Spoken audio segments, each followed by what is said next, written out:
Hi friends, ఎలా ఉన్నారండి అందరూ? ఈరోజు ఫన్నీ జోక్స్ ఏంటో చూసేద్దామా.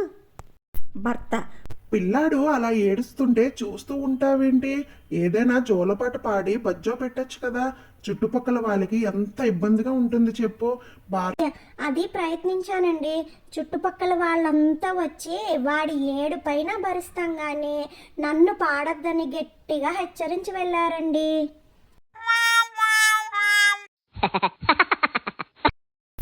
భార్య: ఎందుకండి నేనంటే అంత కోపం మీకు? భర్త: కోప్పడకుండా ఎలా ఉండగలను చెప్పు. మీ వాళ్ళు అంత మోసం చేస్తే నన్ను. భార్య: వాళ్ళు ఏం చేశారండి?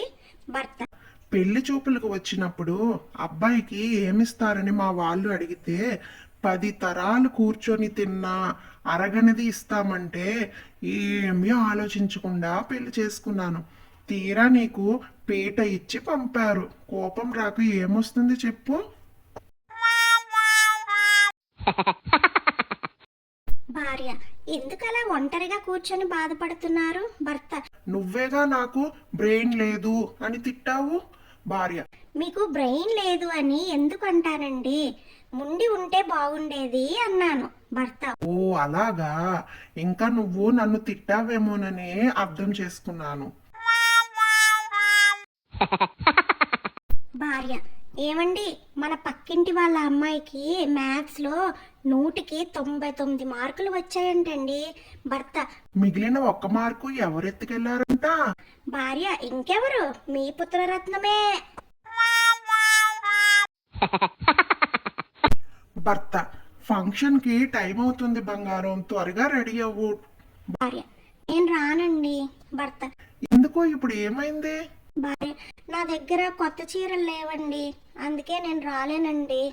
భర్త: నువ్వు ఈ మాట అంటావనే నీకు కొత్త చీర తెచ్చాను, తీసుకో. భార్య: సూపర్, ఇలాంటి కలర్ ఒక్కటి కూడా నా దగ్గర లేదండి. ఎక్కడ కొన్నారు? భర్త: కొనలేదు, మన బీరువాలోనే దొరికింది. భార్య: రాత్రంతా ఆలోచించగా నాకు విషయం అర్థమైందండి. భర్త: ఏంటది? భార్య: అందరిలా మనం ఎందుకు పొదుపు చేయలేకపోతున్నామా అని. భర్త: ఆ, కారణం ఏమిటంట? భార్య: ఏముంది, నేను ఖర్చు పెట్టినంత వేగంగా మీరు సంపాదించకపోవడం. ఈ వీడియో మీకు నచ్చినట్లయితే please like, share and subscribe my channel and keep supporting me. Thank you.